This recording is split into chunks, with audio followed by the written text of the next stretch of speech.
to open session. Item F, announcement of actions taken in closed session. At this point, none. Comments from public. The board will take any and all comments from the public related to an item on the agenda or any other item of district business that is not on the agenda. And there is one. Javier Gonzalez.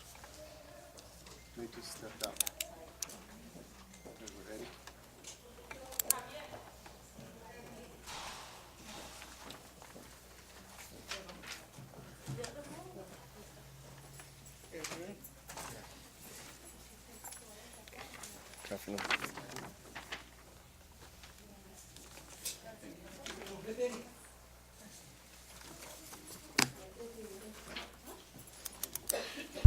Buenas tardes, miembros del board, del público. Voy a hablar en español. Mi nombre es Javier González.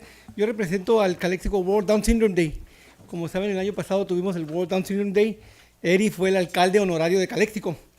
Eso es muy importante porque vimos él cuando vino a las escuelas, cómo lo quieren los niños lo quieren a él. Muchos de la high school, de toda parte, aprendieron un poco de World Down Syndrome Day. Y este año, como saben ustedes, lo tienen aquí, este año se van a enfocar en las escuelas. Y como dice aquí, what can I bring to my community? Dice, all people with Down syndrome have the opportunity to contribute to the community and the life and live valuable lives, including a full and equal basis with others. Dice muy claro que este año quieren explicar, they want to explain how people with Down syndrome can make a meaningful contributions throughout their lives, whether it's in schools or in the community. Queremos este año, estuvimos hablando con el príncipe John Moreno. Dice que él con mucho gusto lleva este año, que es marzo 21, 321 por el síndrome. El 21 cromosomas se quebra en 3. Queremos que este año, así, con todo su permiso, atrás ustedes ven que les pusimos una proclamation. Al final de la proclamation es un sample. Dice, I, the chairperson of the school board, of the state of Calexico, California, do hereby proclaim March 21, 2018 as World Down Syndrome Day in Calexico Unified Schools. Dice, and proclaim Gerardo Eri Páez as the honorary school principal of the school you want. La escuela que ustedes quieran escoger. Nos daría un gusto si hicieran esto. La razón que estamos haciendo esto porque nosotros nos estamos enfocando en los queremos invitar. Hemos invitado al Family Resource Center. Nos juntamos mañana a las 12. Estamos organizando una World Day en Calexico. En abril 28 vamos a celebrar Calexico Health, Safety and Environmental Community Fair. Algo muy grande porque ya ven, no tenemos ambulancias, no tenemos policías, el ambiente en Mexicali ya está poniendo muy mal. Estamos enfocados en eso y no podemos llevar esto. Les pedimos a ustedes que si por favor pueden en las escuelas hacer ya sea lo que algo pequeño, lo que sea, la banda, o hay una cosa muy importante que hacen en otras escuelas. Todos los niños traen calcetines de colores. Eso es en apoyo a ellos, se llama Crazy Socks. Si nos pueden apoyar con esto, no sé si quieras decir algo, Eri. ¿Quieres hacer a príncipe de la escuela?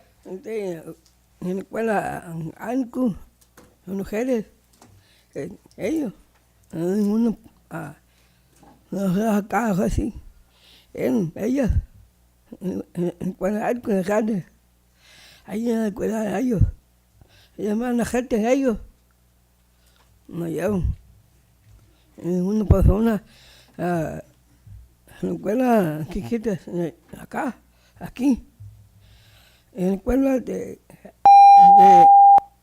sol, que a ellos, los niños.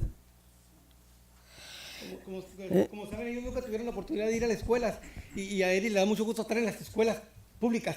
Ellos los llevaron a otra parte. Y nomás es lo que le pedimos, si lo pueden tomar en consideración, ponerlo en la agenda y si pueden hacer ustedes World Down Syndrome Day Calexico en las escuelas. Okay. Muchas gracias. Thank you. Gracias. All right, moving on to H.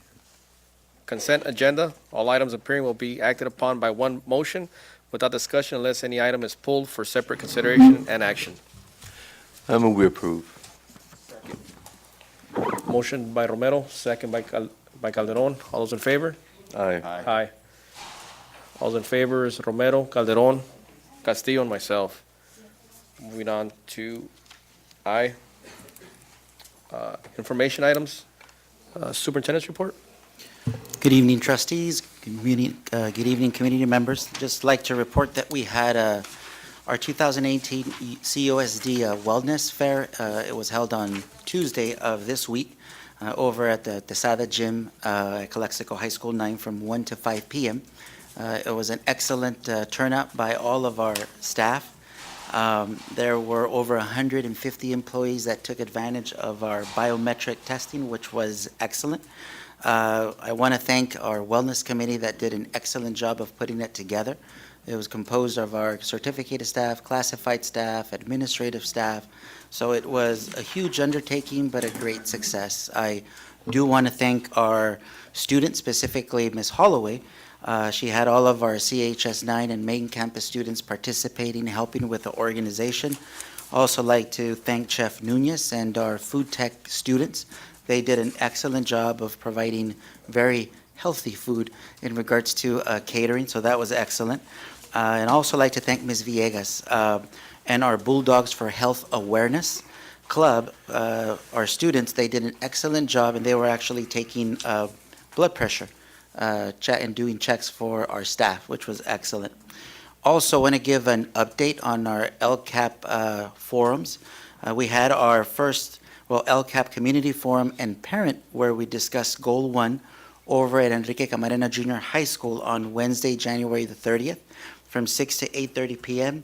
We had a great turnout from our parents. Our next LCAP meeting will be held on February 13th, which is a Tuesday, from 6 to 8 p.m. at William Moreno Junior High School. And so we'll be covering goals 2 and 3 of our LCAP. And like to report, was able to attend an IVC visioning meeting. We were invited by Dr. Victor Jaime, which is president of the Imperial Valley College. The meeting was excellent. It allowed for us to give input in regards to IVC's strategic future. They want to be able to know what it is that we think as far as in regards to IVC, how we can make the campus better for our students that are going from our high schools to IVC. So again, it was great that IVC is very interested in seeing how our students are doing academically, and also looking in regards to our career technical pathways, what it is that our students are interested in, so that way they can provide that for our students. Also, like to recognize AXA, which is the Administrators Association, has recognized or selected an Administrator of the Year in the area of technology. And so it gives me great pleasure to let the community know, the trustees, that Mr. Lucio Padilla, he's here in the audience, he has been selected as Administrator of the Year. We were also informed, and we're getting more information on this one, but that Mr. John Moreno and also the staff at Aurora Continuation High School have been recognized also for a model recognition. And as we get more information, we'll advise the board on that and the community. So I'd like to thank Mr. John Moreno and the Aurora staff on that. And that's my report. Thank you. Thank you. Moving on to I2, Measure V update.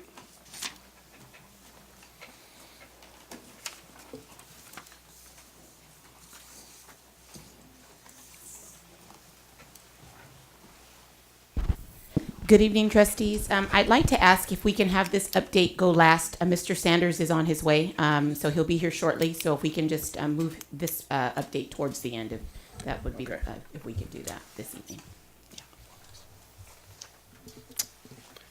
I3, Prop 39, Energy Conservation Services. And good evening again, trustees. I'd like to present to you Ashley from Climatech, and she's here to give us a presentation and update on our energy conservation project and answer questions from the board.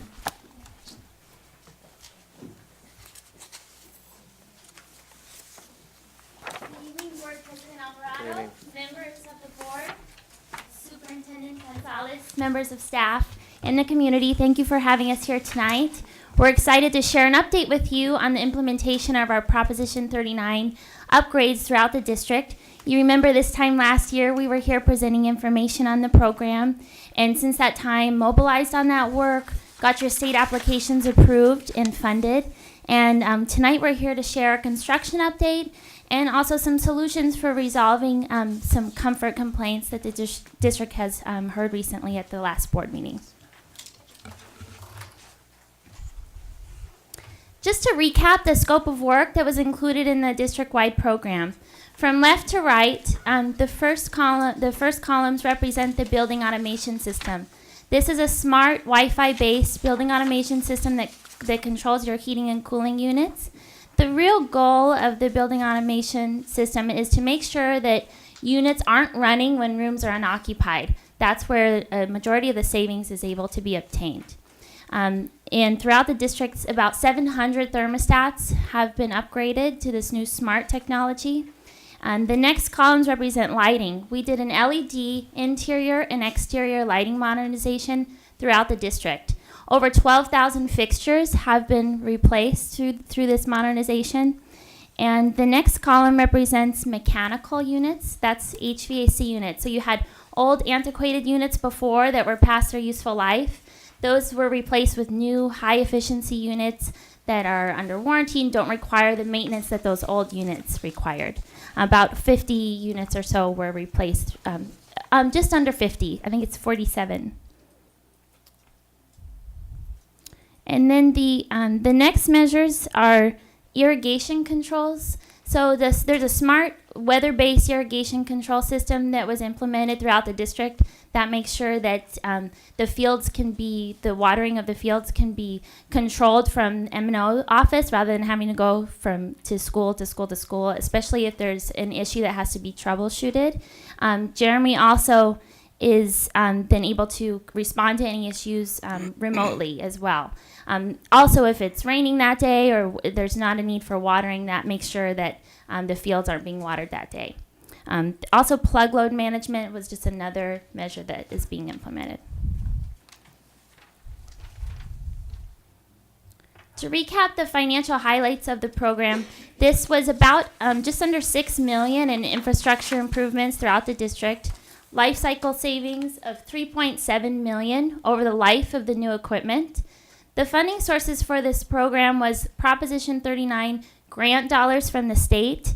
That was a 5-year program, and the district got $2.3 million from that program, which was all applied for and approved.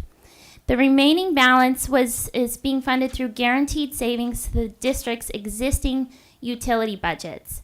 So what that means is the district used a tax-exempt lease purchase, which is a loan, that's being repaid through savings that are being generated on your utility bills.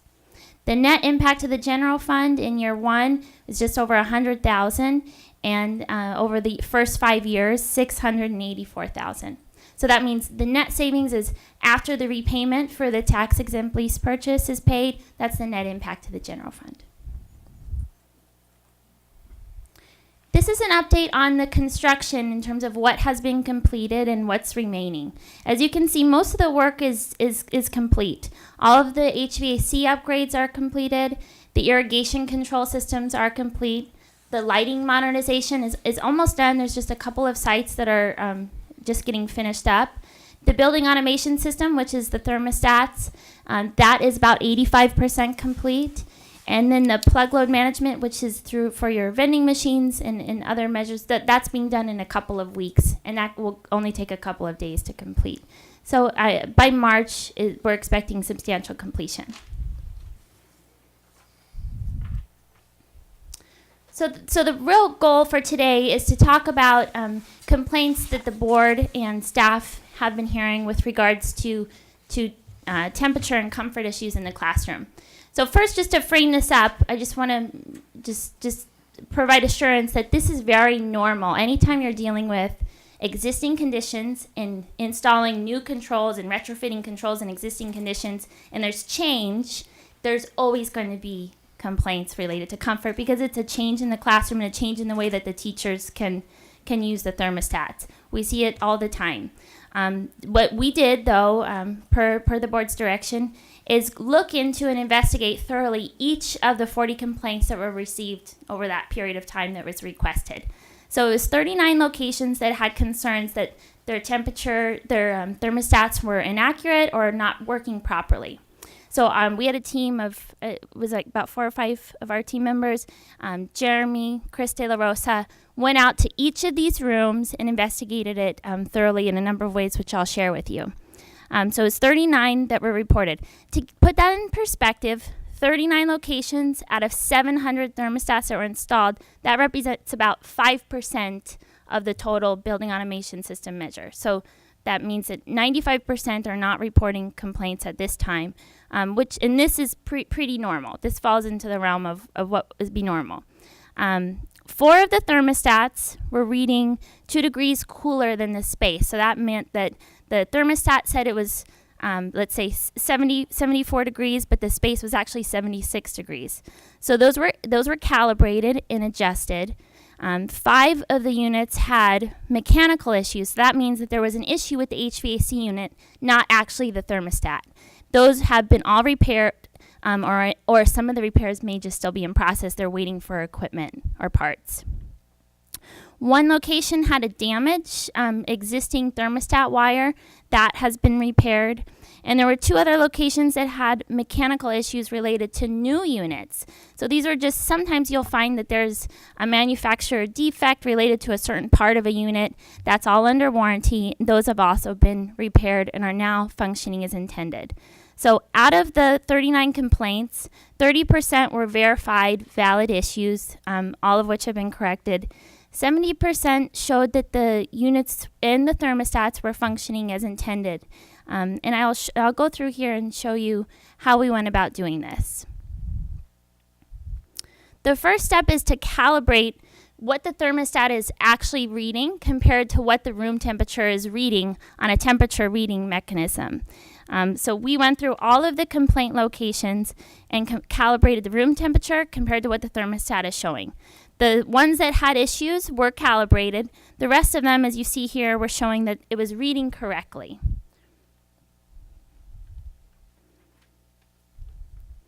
This gives you these next graphs, which are kind of difficult to read, but I'll walk through it with you as simple as I can. They're showing what a unit and thermostat was doing before the issue was fixed and what it looked like after when the issue was resolved. Where you see the red horizontal lines, that means that the unit or the thermostat is calling to the HVAC unit for heating.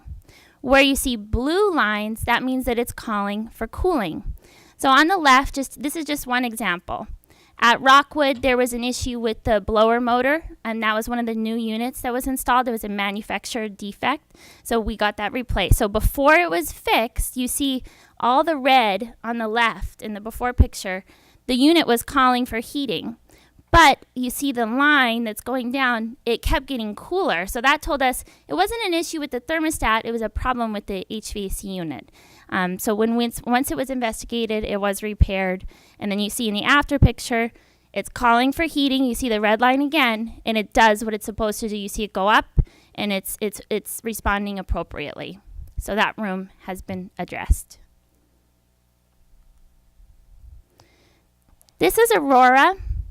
In this issue, you see on the left, there should be points in time where it's calling for heating or cooling, but you don't see the red line or the blue line. So that told us that the thermostat's not properly communicating with the HVAC unit. So when you see something like that, it usually tells us it's a wiring issue. So when we looked into it, it wasn't a problem with the new wire for the thermostat. It was the existing wire in the wall just needed to be replaced. So we pulled a new control wire, and in the after picture you see, when it's calling for heating on the blue line, it responds appropriately. When it's calling for cooling, it's responding appropriately in the middle. These are just samples. I didn't want to bore you with all of them, but if you have any other questions on any of the other rooms, I'd be happy to discuss it. So when these programs are built, they're built on what's called a standard of operations. Every energy savings project has this, and what a standard of operation does is it sets parameters through a district-wide policy on what the heating and cooling temperatures should be and what the run times should be. And across all projects, as an industry standard, typically what you have is that the run times will be the bell schedule. 30 and units will start running 30 minutes before the bell schedule starts, and will keep running 30 minutes after. For the district's cooling set points, it's a range of 74 to 76 degrees. For heating set points, it's 68 to 70 degrees. So if faced with comfort issues, in this case, it was only 5% of the thermostats were showing issues, but if the district did want to explore options on if you wanted to make modifications to the standards of operations, absolutely the district would have the choice to do that. We would just need to make everybody aware that there would be an impact to the savings and the guaranteed savings if there was changes that were made, but that's the district's discretion. So tonight we're just going to share some options that were requested in terms of changing the set points and run times, and then the district can make an informed decision on how you would like the set points and run times to be. So in generally, districts take one of two approaches. There's districts that will choose to stick as closely as possible to the standard of operations because they're really focused on driving savings and using this as a way to alleviate the general fund and generate the savings that were intended. This is particularly important when you have guaranteed savings that's being repaid for a municipal lease or the loan in this case, to make sure that those savings are generated to repay that payment so that it's budget neutral. Other districts, however, choose to make changes to the standards of operations and just make plans to budget appropriately for those deviations. And look at this more as a program that was investing in technology and infrastructure for the district, and just understand that you're still going to be saving, you still invested in your infrastructure, but there just may be a reduction in savings than what was originally intended. Again, it's completely the district's discretion on how you want to handle that.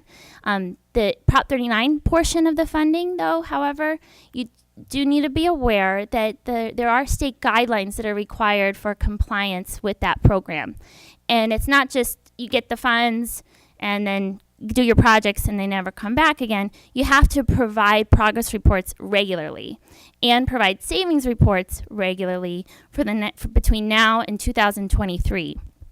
So if you go outside of the parameters for that, there is risk that the district would have to pay the money back. But because the district has so many other measures that were done from the financing, it's possible that the impact would be minimal to your savings compliance for Prop 39.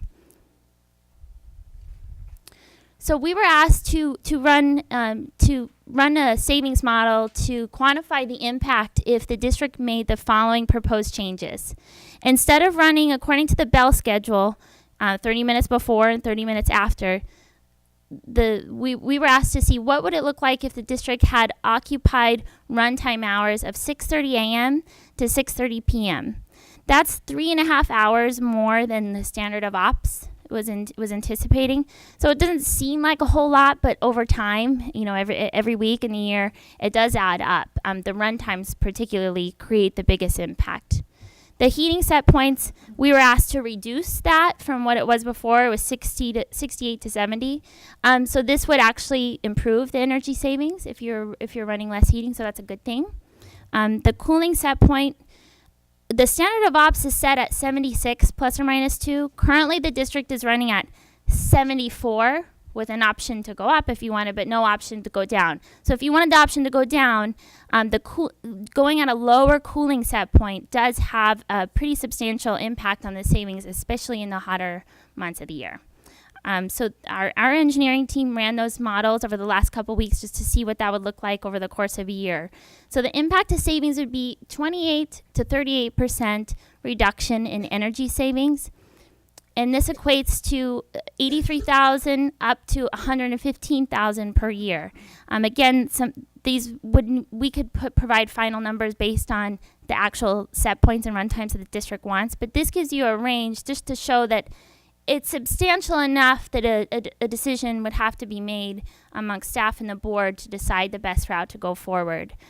Some things that the district may want to consider is leaving the run times as they are intended in the standard of ops just the 30 minutes before and 30 minutes after. And just, and we're happy to help with this, maybe hosting a workshop or a way that could be outreach to teachers and other staff members to show how to operate the Pelican thermostat, which we provided handouts today, on how to operate this during unoccupied times. Because just because the unit's not on and it's outside of the run times doesn't mean that they don't have the ability to turn it on. There is an override that allows you, and this shows you pretty straightforward here, how to turn the unit on to call for heating or cooling during unoccupied times. The nice thing about doing it that way is you're just doing it for rooms that actually need it, if a teacher comes in early or is staying later, rather than district-wide when you probably will have many rooms that aren't needing the heating and cooling at that time, and it's just leading to wasted energy. So that would be probably the best bet for making sure that there's not usage during unoccupied times. And then in terms of the set points, we certainly can change the heating set point. That's going to improve your savings. And the cooling set point, absolutely the district could go lower, but again, in the summer, it's going to definitely reduce the savings. Any questions? Sure.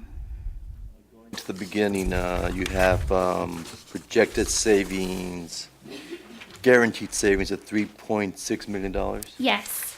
That's through how many years? 15 years. That's 15 the life years. of the equipment. Yes. Okay. I'll be honest with you. I'm totally disgusted by the schedule that you show. You're assuming that our teachers leave at 2:50 or 3 o'clock when the bell rings. Well, that's not the case. Oh, I mean, if you're a dedicated teacher, you're going to stay here. So if I had known at the beginning that this was your standard of operation, I never would have approved this. This is ridiculous. there is it does go 30 minutes after, and again, that any teacher has the ability to change the set point just by pressing the button, and it stays on for 2 hours with the override. Were we told about this at the beginning? That Oh yes, this the was in the standards? agreement. Yes, absolutely. God, I missed it. And I mean, don't just to recall give it. you an idea, I mean, we work with districts all across the valley, and Which districts do you work with in the valley? Calipatria Unified, Small unit, small district, Holtville small Unified, district, Meadows Union, small, Heber. small. So you don't work with I mean, cen- most of the so you don't districts, work with most of the Central districts in Unified District? Imperial are smaller districts. You're definitely the largest. So you never worked with the Central Unified School District? They did a program just like this with another energy services company, and this is this industry standard for the standard of operations. This isn't outside of the industry norm. They worked with an energy service company that implemented these same type of schedules and runtimes. But again, I mean, it can be changed however the district would like. And because so far, I'm totally disgusted by our teachers and our students are the ones paying the price. Today's February, it's going to be it's warm, 80 degrees, 85 degrees. By March, let's see what happens. But I'm not happy.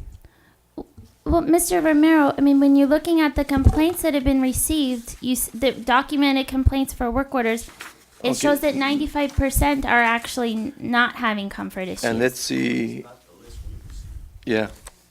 Let's see what happens in another month, or even now. Can I just say one thing? I'm sorry, it's like totally out of turn. I get to school at 7 a.m. Sure, yes. How am I gonna turn the temperature down before 7 a.m.? So it's actually comfortable when I get to class. You could turn it down as soon as you get there. Yeah, in the summer that doesn't work.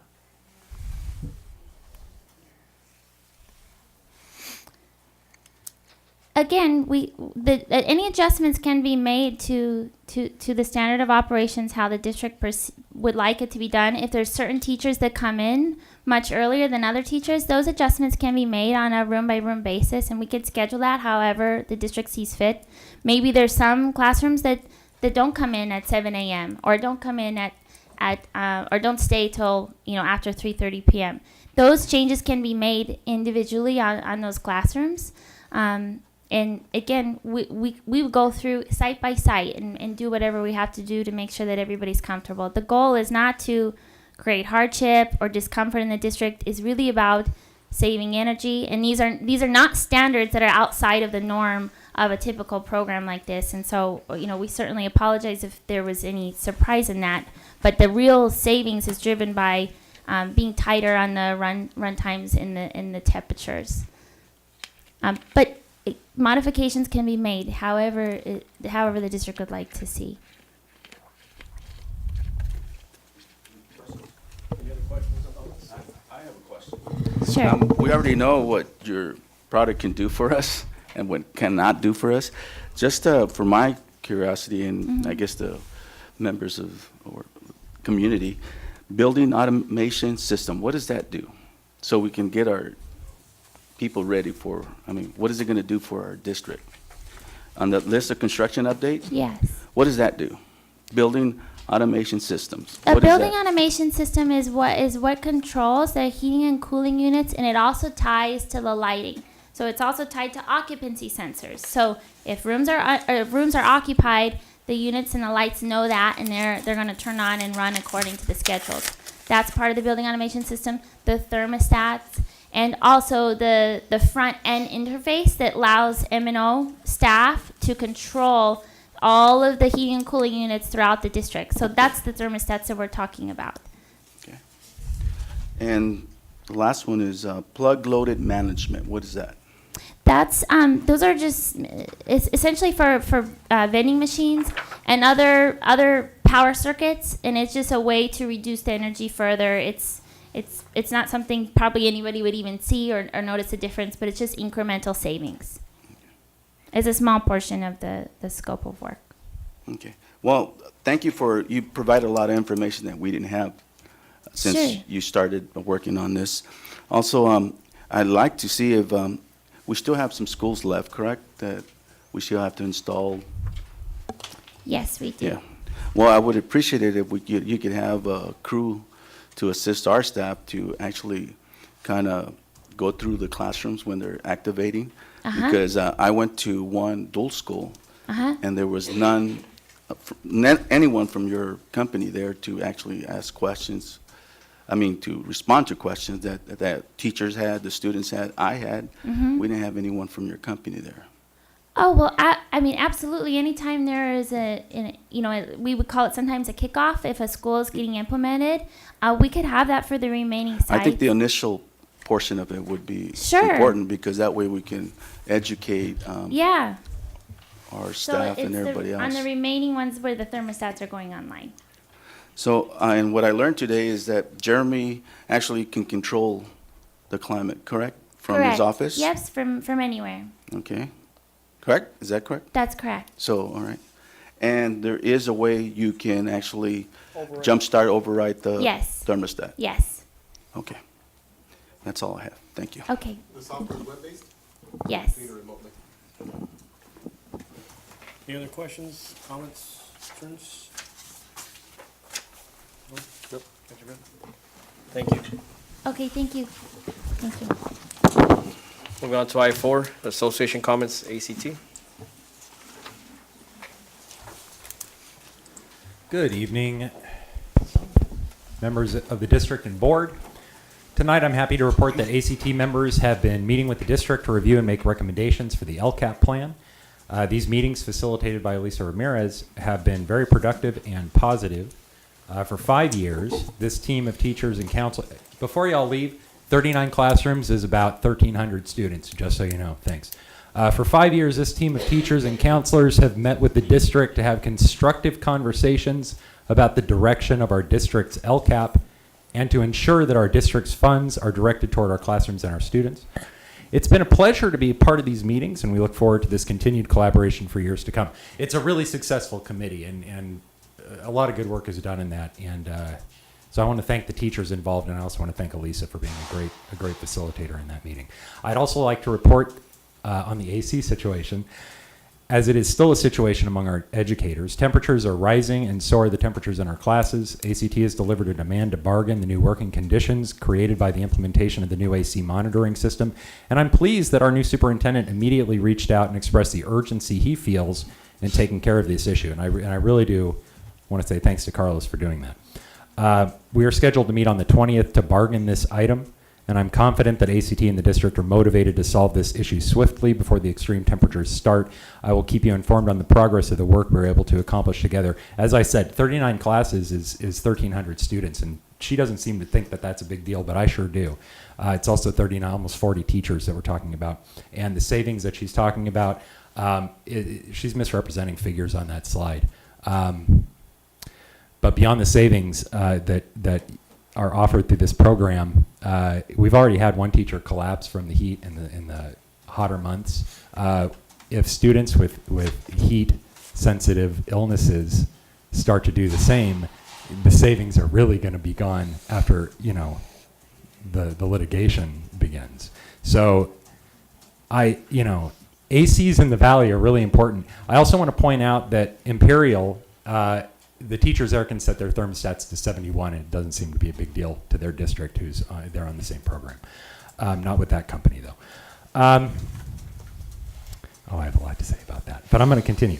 So I also need to report that at this time, because this is a very serious issue, we have a site that is in desperate need of assistance from the district.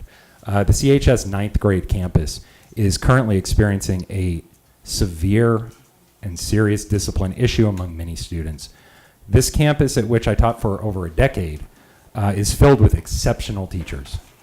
I know most of them very well, and I'm confident that their abilities are beyond satisfactory when it comes to classroom management and making their instruction engaging. They are not the issue. The issue is that this campus does not have a leader who is on site at all times. They have a divided principal who has to spend the majority of her time at the main campus.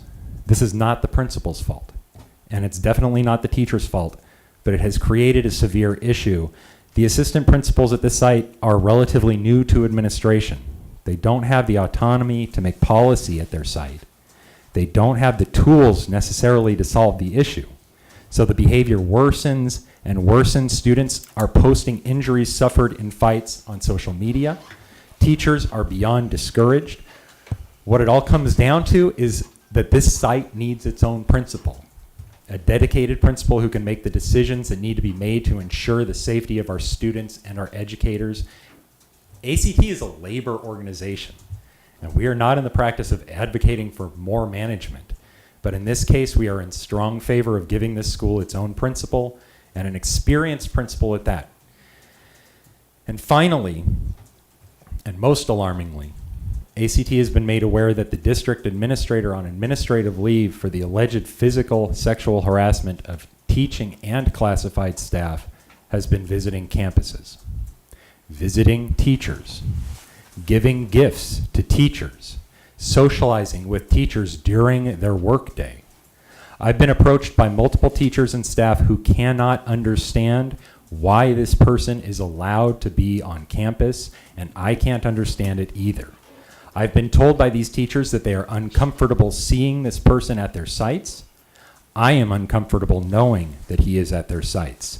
This alleged sexual harasser seems to be insidiously inserting himself onto campuses, into classrooms, while he is supposed to be prohibited from being there. I've mentioned to this board in the past that teachers have come forward to tell me that this man had also physically, sexually harassed them, and now they are seeing him walking through the hallways of their schools, seemingly without consequence and without shame. This board and this district need to act. Across the nation, across professions, we have seen seemingly countless men resign or get terminated from their positions because of similar offenses. Heads of billion-dollar companies, famous producers, and government officials all seem to be removed from their victims, yet this man, who has allegedly touched employees against their will, is not only getting paid every day by this district, but he continues to try to put himself onto our campuses. He continues to seek access to teachers. These are tendencies, that should not be tolerated. He is unacceptable. You must act. Thank you. Thank you. CSA? Real quick, I had another request to speak, board members. This is in regards to, I guess, the earlier issue. I was gonna ask you guys if you would allow her to speak. She's sitting down right here in front of us right now. Early you guys okay issue with that? regarding what? One more time, the Bullying. ACs or what? Not bullying, she was supposed to Just talk in public comment. comment? Yeah. Oh, you, okay, we forgot, yeah, I don't see. You wanna go ahead and allow her? First Yeah. time. Maria Fernandez?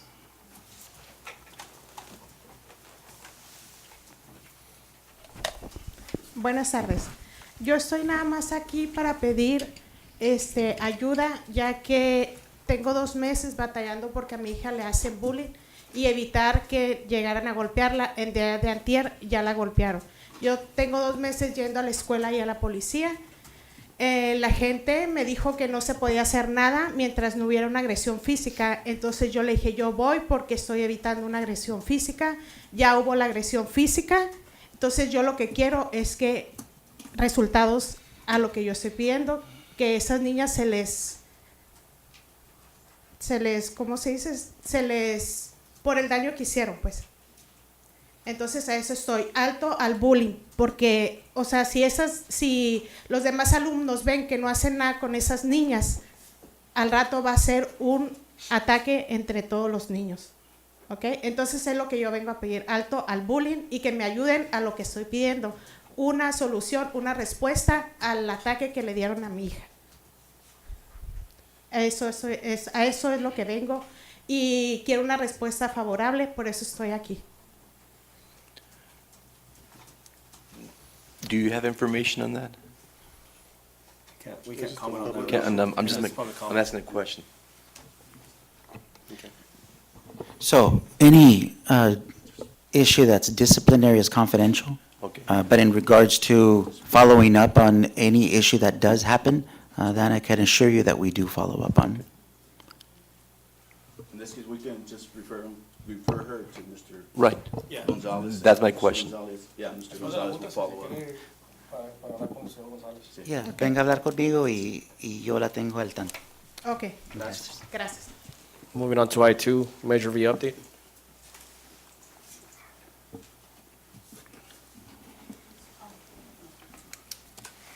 Thank you for the opportunity to present the Measure V update tonight. I'd like to start first with the two projects that we're working on the modernization side, and just to give you an update on those, and that would be at the high school, the Career Technical Education Facility Culinary Arts Program, the modernization on that program. We've met with the instructor and our food service consultant, and we will have a full design complete and back to the board for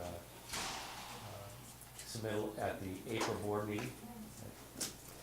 In addition, we're also diligently working on the modernization of the administration building and the cafeteria and food service facility. And we'll also have those back, the full design schematic for board submittal and approval at the April board meeting. Okay. On our modular building project, that project is proceeding as scheduled. We were able to complete at the end of January a programming meeting with the leadership team at Calexico High School. It was a great meeting. We received a lot of input from the administration team at Calexico Unified, and we were thought it was a very, very productive meeting.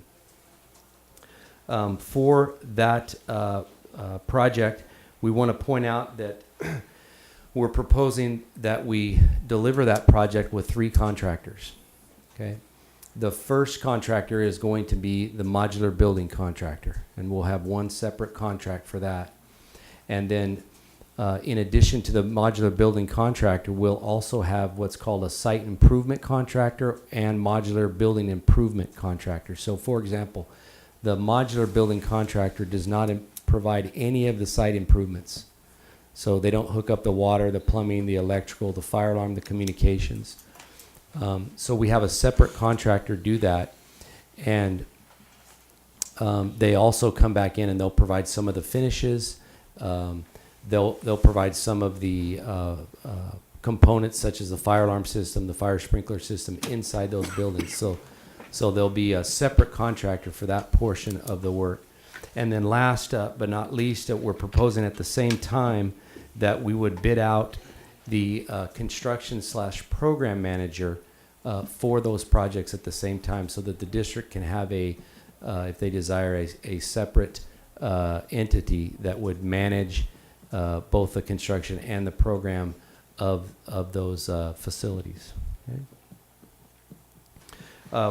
We also want to let the board know that as per our meeting with the administration leadership team, we saw the need to create an existing space, a teaching space, a site plan for Calexico High School. So we're gonna create a document, a site plan that shows how each of the teaching spaces at Calexico High School are used, and then what's going to happen after the 16 classroom modular building is complete, the 12 classroom modular building is complete, and then the 16 and the 20 in the back of the building. So you'll be able to see how those classrooms will move around on campus as projects are completed. Now, we as we discussed in a meeting, that document will probably be fluid, but we want to go ahead and get a document on paper so that we can all understand the logistics of that need to happen in order to occupy those proposed new facilities. So we'll also be bringing that back to you at the April board meeting. The week of February 26th, we will have the CPT rig here on site for the soils investigation for the modular classroom building. And that updates or that completes our update for tonight on our Measure D projects. Any questions, trustee? Yeah, I do. On the culinary construction at the high school, you said you met with the cook or the culinary teacher, and yes. who else? The culinary teacher and our food service consultant. Okay. Anyone else? No, just at this point, that's all we've met with. So we're gonna complete that design, and then we'll come back and we'll meet with the high school team. Yeah, and I think I have mentioned it in other meetings before. I think the site principal should be involved in, Absolutely. in these Yeah. type of projects, especially a decision this big. Yeah. And the superintendent at that. if you No, ask me. before we ever met with the instructor, we met with the high school principal. Yeah, and one of the questions, because we got a long night here, I mean, explain to us, you say you won 3 contracts. What's the difference between this project? I know it's larger, more money, but different than our pool. Because we only had one contract that would contract to other contractors. What's the difference? Well, so with the pool, we use what's called a construction management multiple prime delivery method. And in that, with the pool contract, we actually had one contract for the construction manager, and then we had, I believe it was 14 separate prime contracts for the work. Okay, for example, there was a separate electrical, a separate mechanical, a separate plumber, right? So when we deliver the modular buildings, the modular building company, they have their own mechanical contractor, their own roofing contractor, their own electrical contractor that completes all the components to the modular building. So there's just one contractor, where the pool had 14, right? But there are still many missing pieces that the modular company does not do.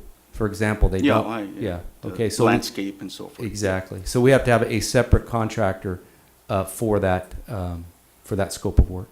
Okay. And the last thing, again, I've asked for a timeline. Every time you give us an update, if you can provide a timeline for us. Absolutely. That way we can put it on our website and let the public know Okay. where we're at with our construction. Yes, sir. And thank you, that's all I have. Thank you. Any other comments, trustees? All right, moving on to I-5, Insurance Thank you, Mr. Committee. Sanders. Thank you. Good evening, trustees, again. We met with our insurance committee on Wednesday, January the 24th, and we had representatives from ACT and CSCA and there were no concerns or issues reported with our health benefits.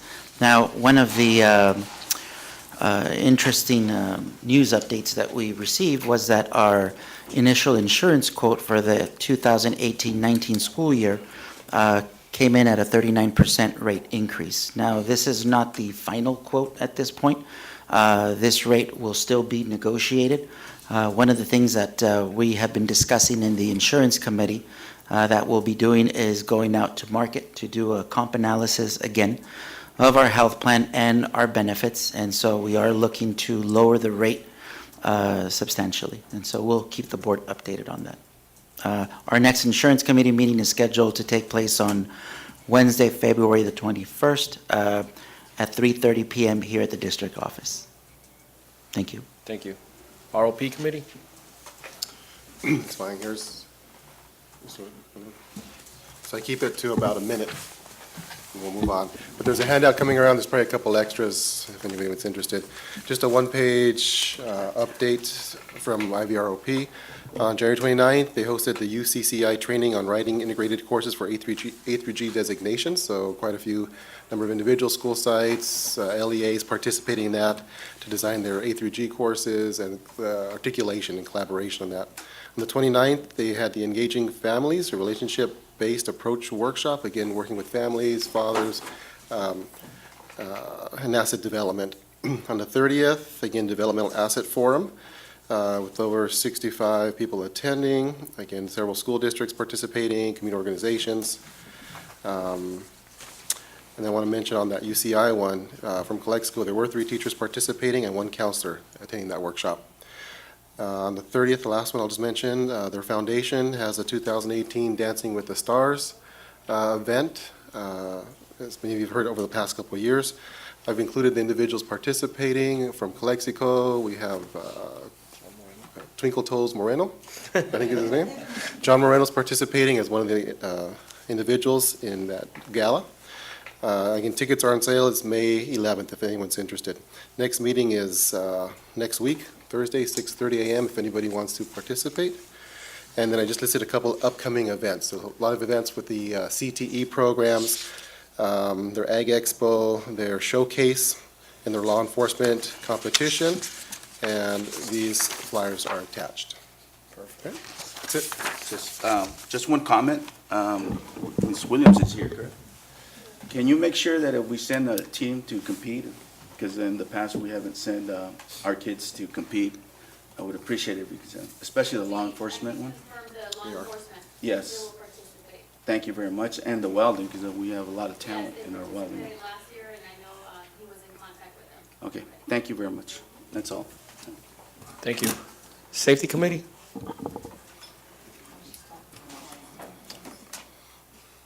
Cap also. Measure V Oversight Committee, we'll come back to those.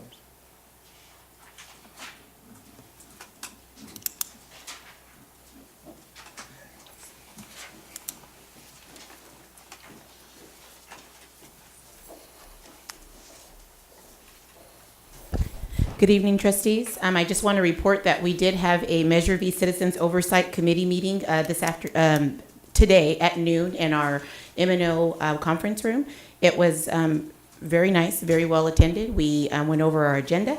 I'd like to report that out of that meeting, since we have 2 vacancies on the Oversight Committee, well, because one of them is Mr. Romero, who's now a board member here at the district, his seat became vacant, and also Carolina Rodriguez, who is now an employee of the district, is not able to sit on the Oversight Committee. So the Oversight Committee took action to request that we go ahead and recruit for those to replace those seats on the committee. So we'll be doing that. So you'll probably see on our marquees, and you'll probably see on our website that we're going to be accepting applications to fill those 2 seats to have it back to a 9-member committee. So that was accomplished today in our meeting. We went over the plans and the minutes from previous meetings. So good things to report. The committee seemed very happy that the project is moving along. We went over the timeline for the project, and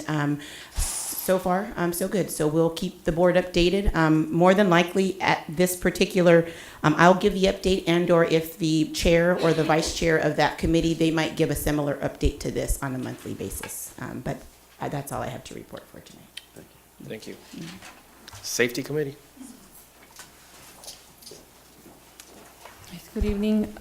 We held our safety committee on January the 19th, and during that time, we had a presentation from Officer Hernandez, our SRO from the high school, on their safety school conference in Las Vegas. So he shared a PowerPoint, and he went over some of the topics covered, some of them being defining prevention and mitigation phases, and using environmental design to prevent school violence, crime prevention through environmental design. And so we did some exercises that were recommended, which was to have a list of possible threats at the site. And we also talked about compiling data through a map of color-coded incidents, so that the day we do install cameras, it's not only what the companies are recommending, but also have data as to, okay, so where are incidents occurring when students are outside. We also had an update for a catapult training. So we have it scheduled for February 27. Sites are submitting list of names of students, of staff. We have a conference call tomorrow morning to work on the logistics of the trainings for the safety members, or the key people who will be receiving those alerts at the sites. So that's still in the planning stage. We also reviewed the requirements for the comprehensive school safety plans, and we incorporated updates that sites had to put in place into the safety plans. The safety plans were all submitted, and they're in today's agenda for approval. Our next safety committee will be until May 14th. That means, but even though in between, we'll continue to do some safety work directly with our administrators, so that we will continue with that. Ramirez? Yes. Did you say that the safety plans were also shared with the safety committee? Yes. So they're Yes. aware? Okay. Oh, yeah, they're aware. Yes, Every okay. safety committee meeting that we have the representatives, and we do walkthroughs of our safety. Yeah, because I plan. missed the last meeting. Yes, That yes. was- okay. And the one thing that we did decide, our safety committee, is that we will be getting, now that we have the Catapult company, we have a sample of a comprehensive template of a safety plan that we plan to incorporate with all our sites, so we all use the same template. So that'll be on the works. It'll be a lot of work to get it done, but I was telling the principals that we get the head start over from here to the summer, so that by the time the school year starts next year, a lot of that information has already been transferred to the new template. On that, Mr. Ramirez, did you mention the data collection for where incidences are happening? Yes, so what we're doing is, we're doing a map of the school, and we had different conversations on how we would initiate it. Our initial recommendation is that the principal has a blown-up map of the site, and whenever they have an incident, whether it's an incident that just happened with a student tripping, or if it was a fight, that they color code and they put pins on that map, whether through magnets, through color coding, through however we want to do it, so that they know where incidents are taking place. We had conversations about how about using Google Earth and doing it electronically. And what I was telling the principals is, more than anything, it's not just looking at the pins, it's actually collecting that data, transferring that information into an Excel file. So I know that our tech department here says, well, we could possibly get like, what was it, Eddie? The latitude and longitude, and so it's possible. But I told, for right now, just go with a blown up map, and let's just initiate the collecting of data. Yeah, and there's an expensive software that'll do that and graph that data, aggregate it Yes. as well at a savings too. You have a software? There's vendors, Okay. I'll look into it. web-based. And that's it for the safety committee. LCAP. So as mentioned, we've had already one parent LCAP last week. So our next one will be on the 13th, which is next Tuesday at 6 p.m. at Willie Moreno. You're all invited to participate. We will be going over Goal 2, which deals with technology, and Goal 3, which deals with college and career activities. And then with our ACT group, that's the first group that we do as part of our stakeholders. There's our second meeting. Today we held our second meeting. I think the 20th is our third meeting. We have accomplished reviewing goals 1, 2, 3 and began Goal 4 today. So we'll finish Goal 4 through 6 when we meet next time. This month, I'm also meeting with our DLAC and our PAC. I'm scheduled to meet with them on the 20th and the 21st. And on the 28th, I have my CSEA. So for the next couple of months, it'll be packed with a lot of presentations, and they're a little bit longer this time because now that we have the dashboard presentations, then I'm going to the stakeholders and explaining to them how the dashboard looks because it's very different. So it takes a little bit longer, but eventually people will get used to seeing the dashboard, what the local indicators are, how we're being measured compared to the state indicators. So a lot of information, but I think for the most part, people are understanding it. Of course, I understand it now because I teach it every time to our stakeholders, but I think for the majority of the indicators, people have understood how it works. What school and what date? Willie Moreno, February 13th, which is Tuesday, next Tuesday, this coming Tuesday. February 13th? It's the 13th, at 6 p.m. And that is it. Thank you. Any other questions? No. Going on to I-6, board reports. Romero? No reports. Calderon? I apologize for being late. I had a commitment that I couldn't leave unattended. I briefly met with our acting superintendent regarding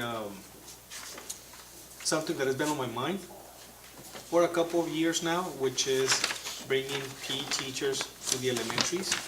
So we spoke, and of course that's something that I would like for us to consider, given the situation that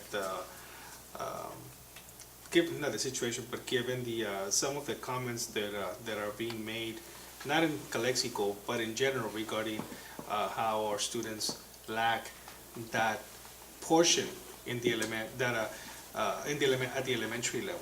I mean, they do PE with their teachers, but I know some districts, they have hired PE teachers just for elementary on a trial basis. So something for us to consider. Hopefully we can talk about it, and I know it would greatly affect our students in a positive way, but see if it's feasible at this point with everything else that we have going on. So other than that, thank you, and I'm sorry for being late tonight. Thank you. Mr. Calderon? Thank you. Good evening, everyone. I have nothing. Thank you for showing up tonight. It means a lot to us. Thank you. Mr. Castillo? Yeah, just quickly, I think approximately, 17 years ago, plus or minus a year, in this boardroom, there were teachers, administrators, dignitaries here to flip a switch, it was called back then. Remember? What were you here? It was innovation of turning on the fiber optic network here in the county, bringing digital resources, media. Calexico flipped the switch here through the Borderlink project at that time, and IVTA involved, bringing, again, opening the classrooms, the schools, beyond, providing resource instruction beyond just the walls here. Calexico, I know at that time, with teachers and Classify and administrators working together, being real innovative with the applications they're bringing in. And that's grown. Now the networks across the county via wire or wireless now.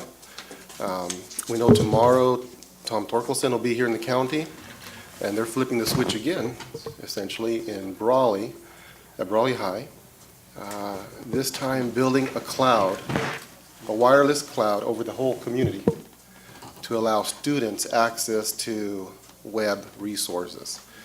So a student could take home a Chromebook or any other device on that frequency to allow them to continue working at home on their study sync or Go Math or whatever it be. So that will be growing and coming further south. I think El Centro, Imperial, Holtville, anyway. But I know it's coming to Calexico as well. So I think the point is we need to continue, and I know this board's committed to continue looking at the technology, resources, support, education with these tools,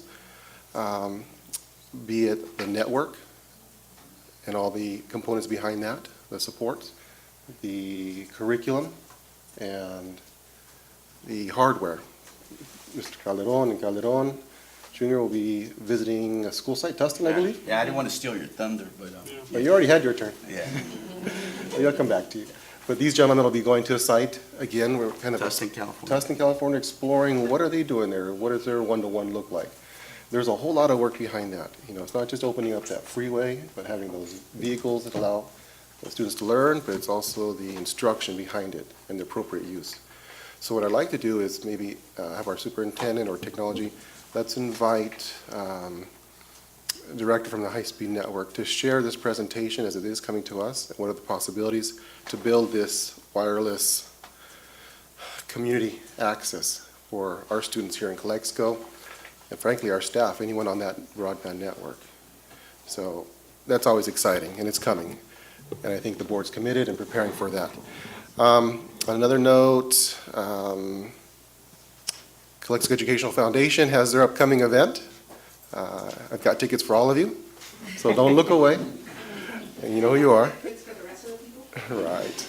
That's coming up, so you can feel free to ask us to inquire about that. In addition, those funds go back to scholarships, about $39,000 for students in Calexico last year.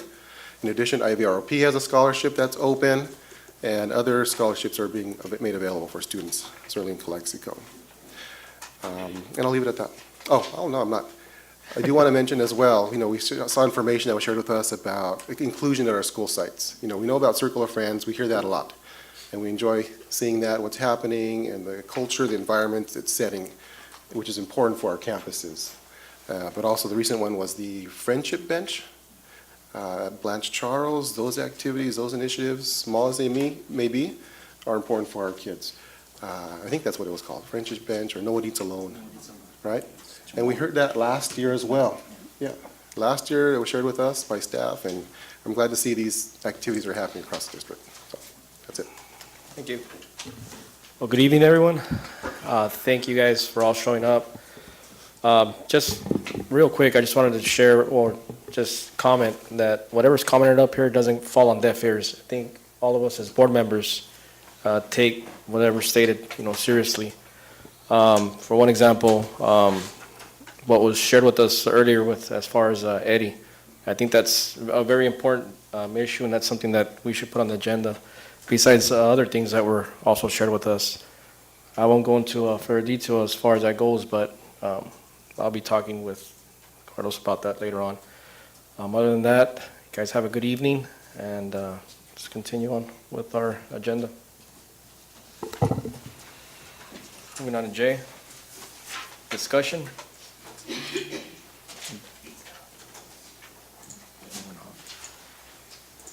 J1. Contract for short-term project manager, facilities planner. Yes, I put this, brought this item up.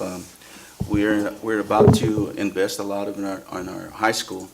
I believe that we have talked about this in the past where, in fact, I think we have a position designated for this in our district, that we should hire someone to oversee the, $48 million that we are going to be investing in our school district, and that's why it's come up.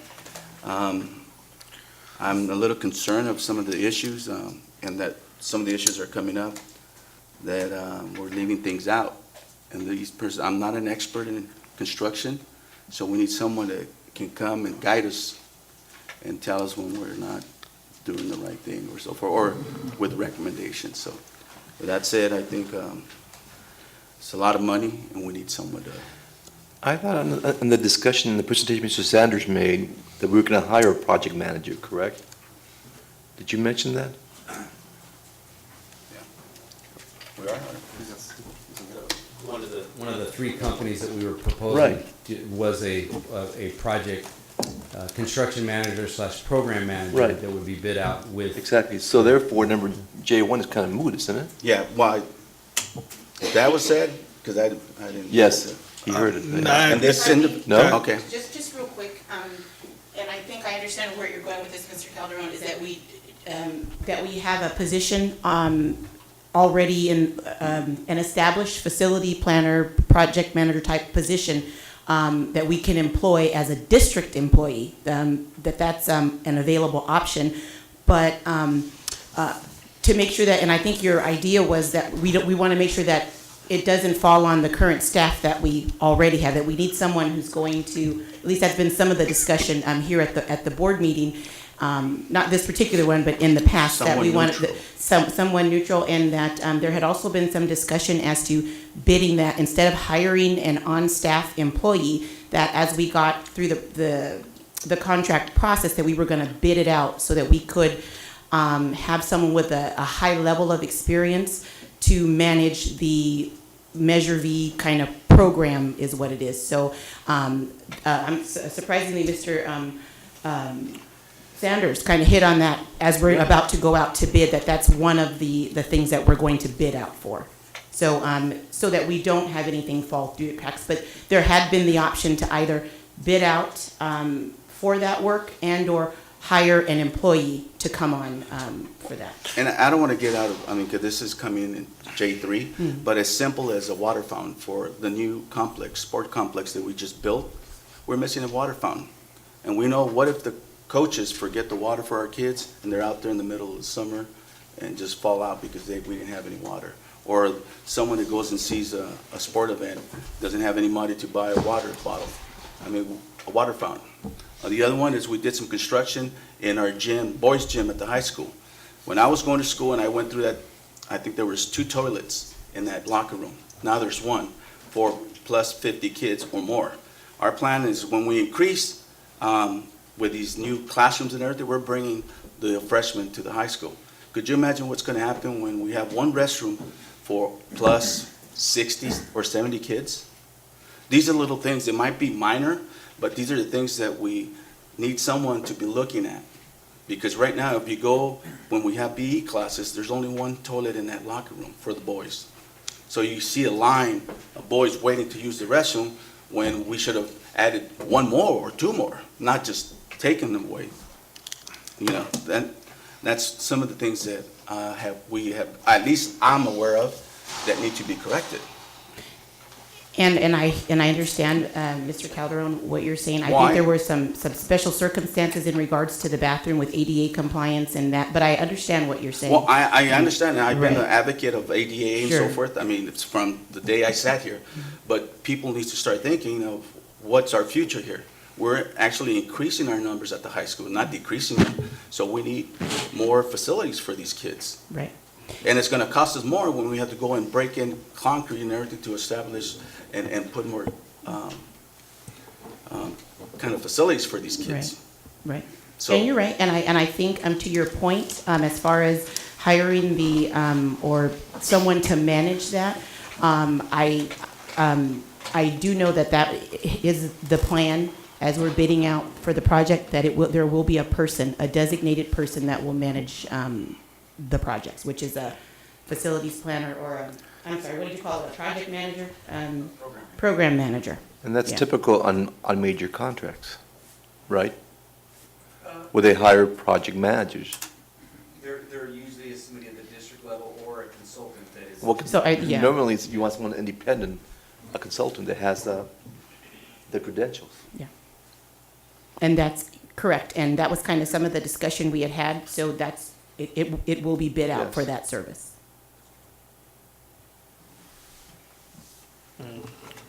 Any more discussion? We had it with the pool and the football field. Look what little things that were left out. So if we're good. Okay, as far as, like the pool, I think that's where M&O should come into play, where they got to supervise these jobs. They are not that big. Well, our sports Well, whoever facility was signed designed off, the- and we don't have a water fountain. Who was in charge, who's responsible for that? Well, I know that we closed it about 2 meetings ago, that everything was good to go, and we don't have a water fountain. We've been talking about this project manager for a long time and nothing has happened.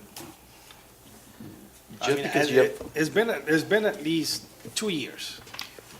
I recall it last year a couple of times, and even the year But he before that. brought it up even Correct. before that. So, yeah, if I may, and part of it is discussion, so that way we can get some direction on Well, it. all we do is talk and talk and talk.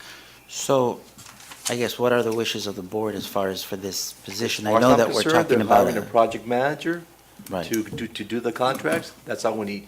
Just because you have a line item that's been vacant for who knows how many years, doesn't mean you need to fill it. No, not about that. No, we talked It's- about this, we talked about specifically a project temporary. manager for Measure V. Measure V, and. Well, yeah, well, we are gonna hire one. All right. Were you here for his presentation? Yes. All right.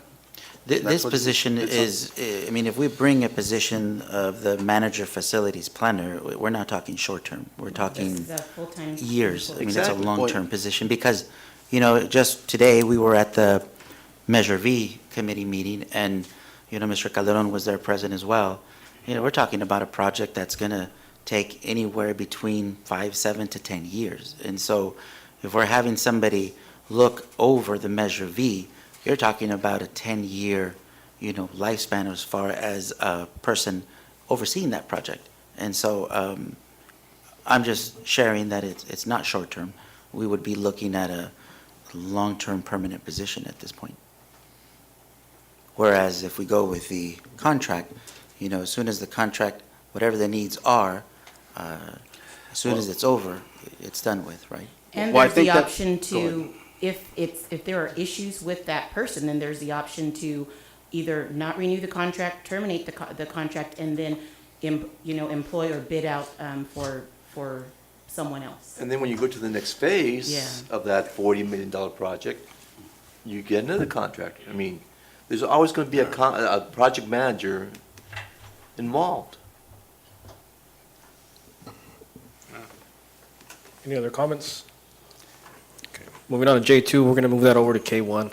So, we're done. So, moving on to J3, water fountains at Calexico High School. Say that again?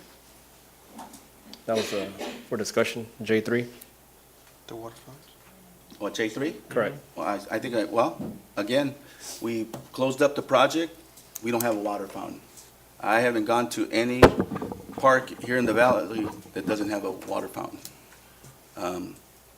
Again, we had a project manager that took care of it, and we closed it, and it's still not there. So I rest my peace. So, Okay, now what can we do to rectify this problem? well, where's the project manager? The project manager should be talking.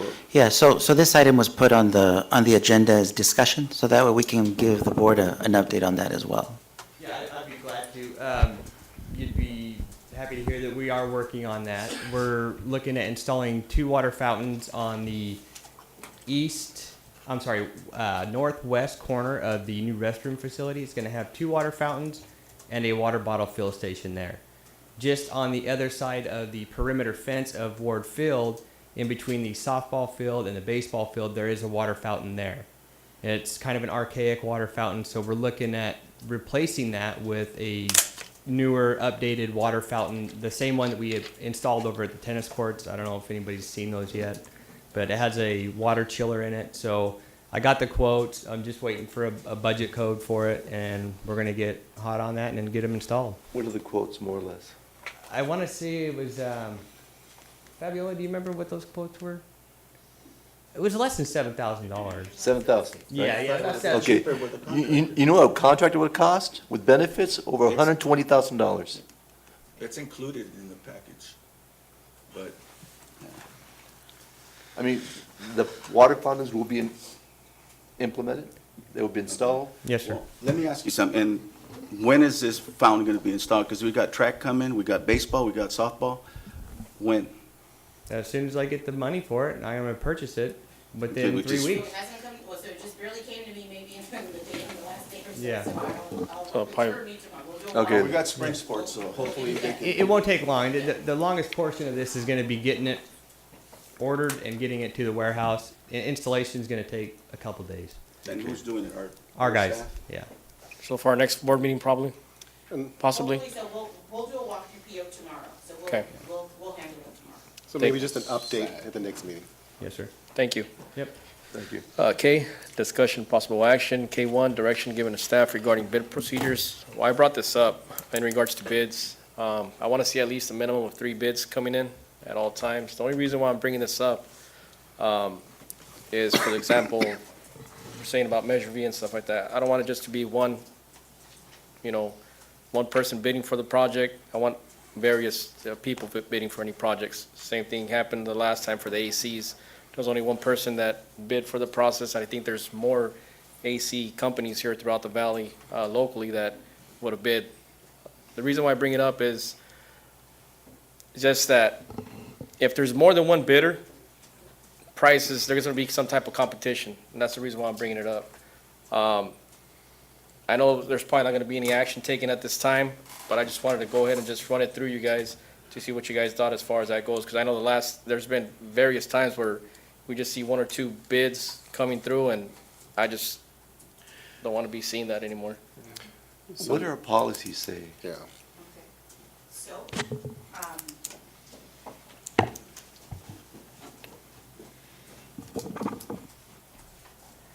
the current policy, the board can reject any and all bids, period. So if, let's just say whatever the next bid is, it came in with one bid, two bids. If it came in with 10 bids and the board was not satisfied with the bidders, the board can reject any and all bids and give direction to go back out to bid at any time. I mean, I would hate, if people don't want to bid, they don't want to bid. I would hate to put a number saying we must have 3 bids. Oh. I mean, we could, as current policy, we could reject it if you want and then go out to bid again. Like I said, Mr. Romero, it was just for discussion. Yeah. It was No, just- that's- I don't want to, it was just, an item that I Yeah. wanted to bring up, because it's something that's been, since I sat here, it's one of those things that I've just been looking at it, and we've gotten bids, and I was just like, man, it would be nice if somebody else bid. And that's one of the other things that I want to bring up. How are we putting this out there? I know it's on the website, I know it's local paper, but is it like the Calexico Chronicle?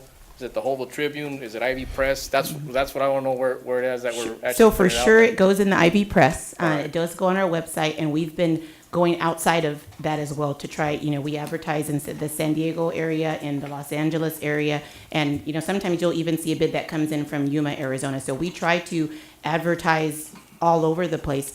Just real quick, if I can back up just really quickly, Mr. Alvarado, that if there was a number that was put on the bids, then my recommendation would be something along the lines of this. If, let's just say we bid out whatever it is, and we got 2 bids, and if the recommendation is 3 bids or go back, but maybe one time. So if the first time you bid, we didn't get 3, automatically we bring it, the board rejects, and we go back out to bid.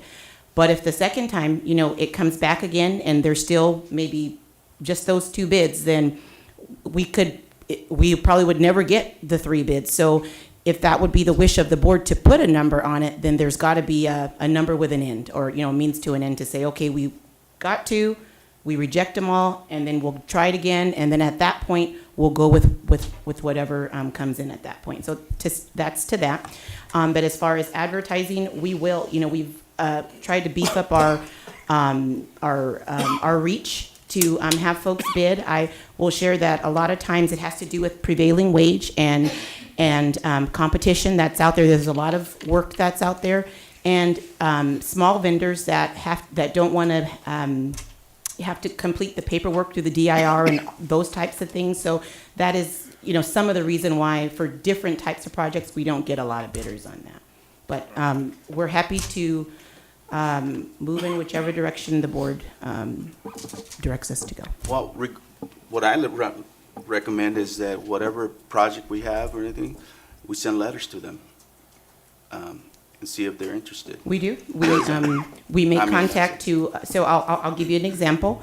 Like when it came to like this air conditioners, like every company that we currently use that's an approved vendor of the district, we notified every one of them that we're opening up a bid for HVAC maintenance services. And then we actually kind of did a poll as to why they didn't. We called them to say, why didn't you bid? And they provided us with some information as to why they didn't. So we try to, with all of our approved vendors, let them know, hey, we're going to be going out for bid for XYZ service. Please, please participate in our bid process. Well, we have 6 AC companies here in Calexico that are owned by people that live in Calexico. And none of them received letters, maybe because they weren't approved vendors. That could be it. Well, I'm telling you because I know all of them, Okay. and they didn't receive letters. Okay. It was only a few that got letters. So that's why I'm recommending that we give them letters. That way, they have a chance, like Mr. Romero said, they bid or they don't bid. So just food for thought, I'm Okay. saying. Yeah, we could send letters out. Yeah. Okay. And Not a advertise. And They we do do, have we do have, press, we do. press. Mhm. Advertise, I mean, we spend money for everything else, why can we just advertise on this? We do. Well, they do Ivy Press, and then they put it on our website. Ivy Press, I don't remember, Every one of them goes on Ivy Press. Mhm. okay. All right, well, moving on, then we're gonna go move on to L, action items. L1, approval to conduct a board self-evaluation workshop by California School Board Associations. I move to approve. I'll second that. Motion by Mr. Calderon Jr., second by Alvarado. All those in favor? Aye. Aye. All those in favor, Romero, Calderon Jr., Castillo, and myself. Moving on to L2, agreement between CETIS Universidad located in Mexicali, Baja California, and Calexico High School for the 2017-2018 school year for increasing awareness of career opportunities. I move to approve. I'll second that. Motion by Calderon, second by Alvarado. All those in favor? Aye. Aye. Because we're not gonna do any, Aye. aye. In favor, Romero, Calderon Jr., Castillo, and myself. Moving on to L3, preliminary selection of executive search form for selection of superintendent subject to a successful completion of contract negotiations.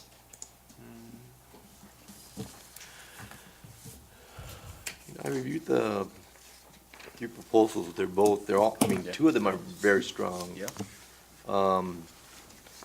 And one of them is, the strong is the most expensive one. And, so I like the McPherson and Jacobson, who's in the middle. And he said that he would match the lowest The lowest bid? bid. So this is why I propose that we contract with McPherson and Jacobson. Just to be on the, so you make the motion, Mr. Romero? Yes, sir. Can you For which one? just go ahead and? McPherson and Jacobson? If you're gonna make the motion, we can read it out. Okay. I move that the firm of McPherson and Jacobson be employed to conduct a search for a new superintendent, conditioned upon successful negotiation of a contract between the district and that firm to be approved by this board. And also that he said he would match the lowest salary. Correct. Yeah. That they go with the lowest salary. Also, not in the contract, we asked him if we cannot find someone, if they would do it again Yeah. for just travel costs. He said, yes, he would. And what if, what if the person stayed less than a year or whatever?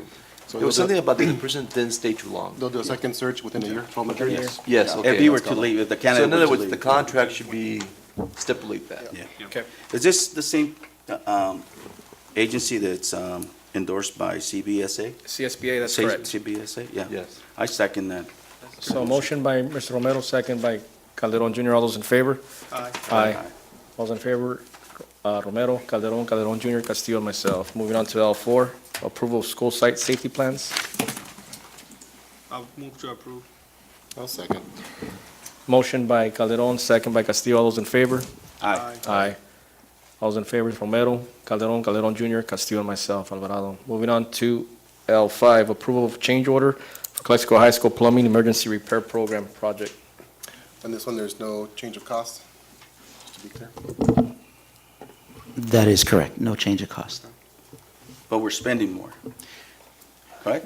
Well, so would you say change of cost? So yes, it's a change order upwards, but there is there's no impact, no negative impact to our budget. This is to spend the remainder of the ERP dollars specific to plumbing at the high school. How much is it?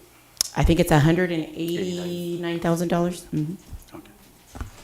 I move we approve. Yeah. Second. Motion by Romero, second by Calderon Jr. All those in favor? Aye. All those in favor, Romero, Calderon Jr., Castillo, and myself. Moving on to L6, I move we accounts approve. payable pre-list and addendum. I move we approve. I'll second. All those motion by Romero, second by Alvarado. All those in favor? Aye.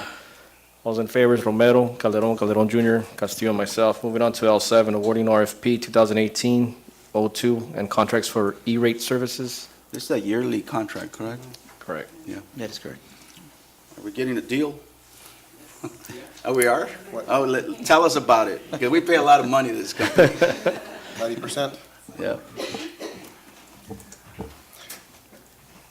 And Eduardo, maybe how much the district has saved over the last couple of years? Yeah, the entire project is a little bit over $500,000, and my preliminary calculations will be that our responsibility for the district will be a little bit over $90,000 with E-rate discounts.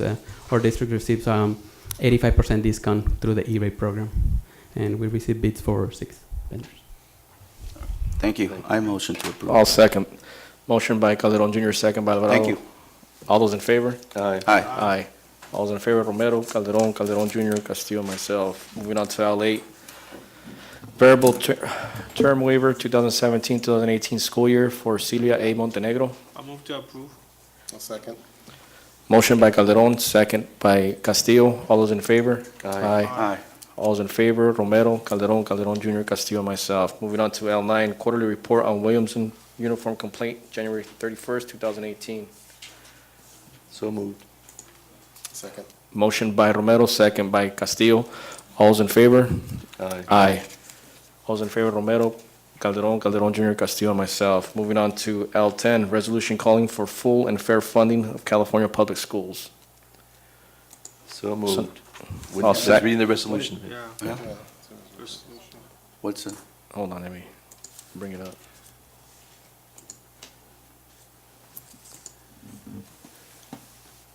Roll call. That's a roll call vote, but Yes. second by myself, Romero, Yes. Calderon, Yes. Calderon Jr., Yes. Castillo. One quick question. Do we know where this resolution is coming from or who's sponsoring it? It's a recommendation from CSBA. Okay, I'll say, yes. Alvarado, yes.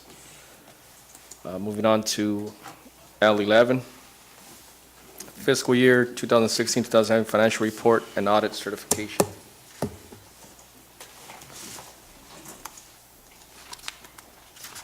Good evening, trustees.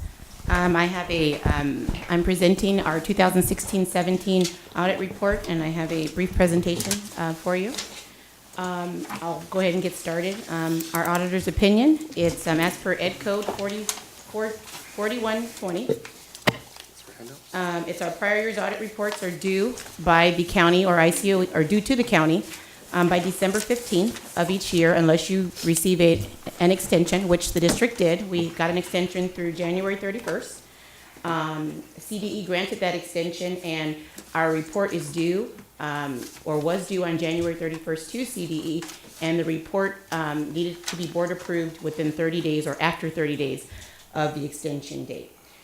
We submitted our report on time, January 31st, and I have it on this agenda because we had time to get it on the agenda. The reports were issued in the following areas of our financial statements and our federal and state awards.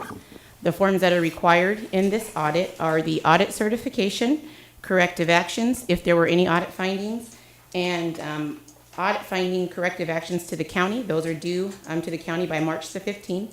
And any additional information required by CDE, we would receive a letter and then report that to CDE if necessary. The auditor's opinion. One opinion is an unmodified or an unqualified opinion, and that concludes that the financial statements give a true and fair view in accordance with the financial reporting framework in their presentation, that any changes in accounting principles or methods have been reported properly. The financial statements comply with relevant statutory requirements and regulations, and there is adequate disclosure of all materials relevant to the proper presentation of the financial information to the statutory requirements where applicable, and any changes in the accounting principles or method of their application and its effects thereof have been properly determined and disclosed in the financial statements. A qualified opinion is issued when the auditor encounters one or two types of situations that don't comply with generally accepted accounting principles. However, the rest of the financial statements are fairly presented.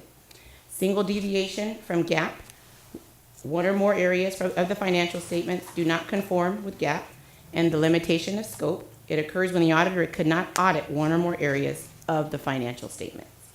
Well, I am happy to report that the district received an unmodified or unqualified opinion in our financial statements, and there were no areas identified with material weakness. There was an audit finding and an internal control in our ASB that had a zero fiscal impact, and in the area of state awards, we received an unqualified or an unmodified opinion, and there wasn't material deficiency, but there was an audit finding in our internal control that had a fiscal impact of about $30,652. Just wanted to, make the board aware that we reduced our audit findings by 1 from last year. And this is just a chart that just shows, kind of where we've come from. When I started 6.5 years ago, we had 42 audit findings in our financial report. And today, as of June 30th in our 16-17 audit, we have 2. Can I ask a question on this slide? Sure. Just quickly.